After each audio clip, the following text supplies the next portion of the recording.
मित्रों नमस्कार।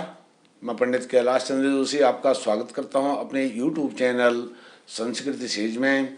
मित्रों, आज मैं आपके साथ देव दीपावली पर चर्चा करने वाला हूं। देव दीपावली क्या होती है, क्यों होती है, इसको किस दिन मनाया जाता है, इसके विषय में आपसे चर्चा करता हूं। मित्रों, यदि आप पहली बार मेरे चैनल पर आए हैं और आपने मेरे चैनल को सब्सक्राइब नहीं किया है तो आप मेरे चैनल को सब्सक्राइब जरूर कीजिए। आइए देव दीपावली पर चर्चा आरंभ करते हैं। देव दीपावली क्या है? देव दीपावली कार्तिक शुक्ल पूर्णमासी के दिन मनाई जाती है और देव दीपावली की कथा इस प्रकार से आती है। जो भगवान भोलेनाथ हैं, शिव जी हैं, शंकर हैं, उनके अनेक नाम हैं। तो उन्होंने एक त्रिपुर नामक दैत्य को उसका संहार किया था इसी दिन, कार्तिक शुक्ल पूर्णमासी के दिन। तो जितने भी देवी देवता हैं वह शंकर भगवान के इस परोपकारी कार्य की खुशी में निर्भयता के लिए भगवान भोलेनाथ का जो स्वागत है उसको करने के लिए, उत्साह है उसको व्यक्त करने के लिए उन्होंने देव दीपावली का आयोजन किया। यह देव दीपावली जो हमारी दीपावली होती है, दीपावली का महोत्सव होता है, उसके ठीक 15 दिन के बाद कार्तिक पूर्णमासी के दिन यह होती है।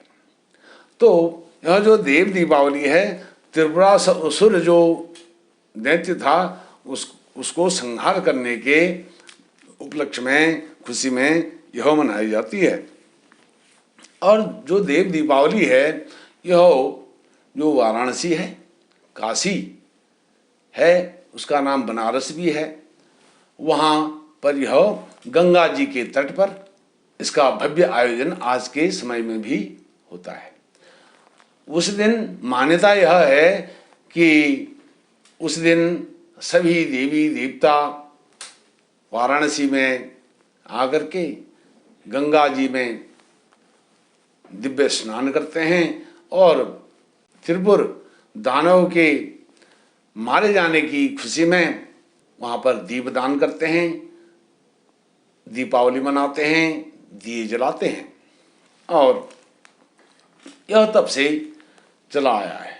तो इस दिन कार्तिक शुक्ल जो पूर्णमासी है, इस दिन जो तुलसी जी का विवाह है उसका अनुष्ठान, विवाह का जो अनुष्ठान है उसका भी समापन यह तिथि है।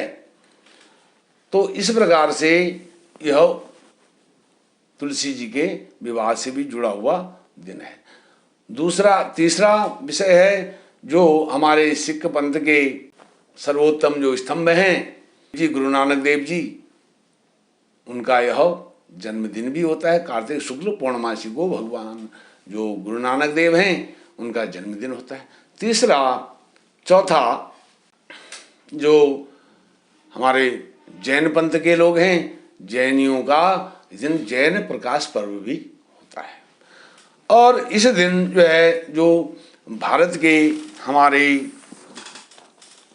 सशस्त्र बल हैं, थल सेना, नभ सेना और वायुसेना, इसके जो शहीद हुए सैनिक हैं उनको भी भावभीनी श्रद्धांजलि दी जाती है।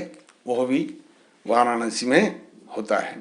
तो इस प्रकार से यह देव दीपावली मनाई जाती है। मित्रों, मैंने अपने दीपावली से संबंधित जो वीडियोज हैं, चाहे अभी 2021 की दीपावली है, 2020 की दीपावली है, उन वीडियोज में हमेशा देव दीपावली की चर्चा करी है। और उस चर्चा में मैंने एक मुख्य मेरा जो बिंदु है वह यह रहा है, जो देव दीपावली है इस दिन तक हमारे घरों में प्रकाश रहना चाहिए। प्रकाश अर्थात जब हम 15 दिन पहले जो दीपावली हमारी हुई है उसमें जो हम प्रकाश करते हैं, दिए जलाते हैं और बिजली की लड़ियाँ भी लगाते हैं। आज के समय में बिजली हर जगह पर विद्यमान है और बिजली की लड़ियां लगा करके अपने घर को सजाते हैं। घर के अंदर, घर के बाहर सब जगह बिजली से रोशन करते हैं अपने घर आंगन को। तो यह जो दीपावली में हमने लड़ियां लगाई हैं, इन लड़ियों को देव दीपावली के बाद अर्थात कार्तिक शुक्ल पूर्णमासी के बाद ही उतारना चाहिए। तब तक रोज सायंकाल में उन लड़ियों को आप जलाएं और प्रातःकाल सूर्योदय के बाद उन लड़ियों को बंद करें। यह मैंने बार बार बोला है। क्या होता है, कुछ लोग दीपावली के दूसरे तीसरे दिन ही लड़ियों को उतार करके रख देते हैं, संभाल देते हैं। ऐसा नहीं करना चाहिए। देव दीपावली तक लड़ियों को जलते रहना चाहिए। यह देव दीपावली का जो पर्व है, इसको इस प्रकार से बनाने से आप देखेंगे अपने जीवन में आपको अनंत लौकिक और पारलौकिक सुख की प्राप्ति होगी और आप इसका लाभ स्वयं अनुभव करेंगे, महसूस करेंगे, ऐसा मेरा विश्वास है। तो जो देव दीपावली है, देव दीपावली के दिन यह सब कार्य करना चाहिए। और जो अन्य त्यौहार हैं, अन्य रूप में यह त्यौहार मनाया जाता है। गुजरात में भी मनाया जाता है, कुछ भारतवर्ष के अनेक जगहों पर मनाया जाता है। जो सनातनी, विशुद्ध सनातनी हैं, वो अपने घर आंगन में तुलसी जी को स्थापित करते हैं और तुलसी जी का जो विवाह आदि का अनुष्ठान है वह एकादशी से पूर्णमासी पर्यंत चलता है। तो वह जो विशुद्ध सनातनी है वह इस अनुष्ठान को, इस देव दीपावली के महत्व को जानते हैं। लेकिन आज के समय में क्या है, हम सनातनी हैं, हम अपने सनातन की जो दिव्य भव्य विशुद्ध परंपराएं हैं उनको अपने जो आने वाली पीढ़ियां हैं उनको बताते नहीं हैं, जिस कारण से एक बीच में बहुत बड़ी खाई आ गई है। वह जो ज्ञान है अपने सनातन से संबंधित जो परंपराएं हैं, परंपराओं का जो ज्ञान है वह हम तक ही सीमित रह गया है।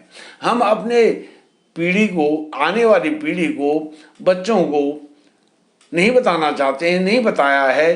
तो उसमें क्या है कि सनातन उससे पुष्ट नहीं होता है, उससे सनातन कमजोर होता है। अब आज के समय में मेरे पास कई प्रश्न आते हैं कि यह देव दीपावली क्या है, इसको क्यों मनाना चाहिए, इसकी कथा क्या है, इसका लाभ क्या है। तो मैं आपको यह विनम्रतापूर्वक कहना चाहता हूँ, आप देव दीपावली तक अपने घर को, आंगन को रोशन कीजिए। देव दीपावली कार्तिक पूर्णमासी के बाद ही इसको आप उतारिए, क्योंकि यह गुरु नानक देव जी की जयंती का दिन भी है। कार्तिक शुक्ल पूर्णमासी, जो सिख धर्म के, सिख पंथ के हमारे भाई बंधु हैं वह इस बात को जानते हैं। जो जैन प्रकाश पर्व है वह भी इसी दिन होता है। तो इस बात का प्रचार प्रसार हमने आने वाली अपनी जो भावी पीढ़ियां हैं, बच्चे हैं, उन तक इस बात को पहुंचाना चाहिए, बताना चाहिए। इस प्रकार से जैसे मैंने आपको बताया, जो वीरगति को प्राप्त हुए हमारे सैनिक, उनके सम्मान में भी दीपदान उस दिन श्रद्धांजलि के रूप में वहाँ किया जाता है वाराणसी में। और उनको यह जो सम्मान दिया जाता है, यह गंगा सेवा निधि द्वारा यह आयोजित किया जाता है। मित्रों, आपको मैंने देव दीपावली के विषय में बताया, आपको यह सब जानकारियाँ अच्छी लगी होंगी। मेरी इस वीडियो को आप लाइक कीजिए और देव दीपावली कि इस वीडियो को अपने सनातनी मित्रों के साथ शेयर अवश्य कीजिए और अपने घर परिवार में अपने बच्चों के साथ भी सनातन के विषय में चर्चा अवश्य कीजिए। मुझे पूर्ण विश्वास है कि आप ऐसा करेंगे। आपने मुझे सुना, आपका कोटि कोटि धन्यवाद। नमस्कार।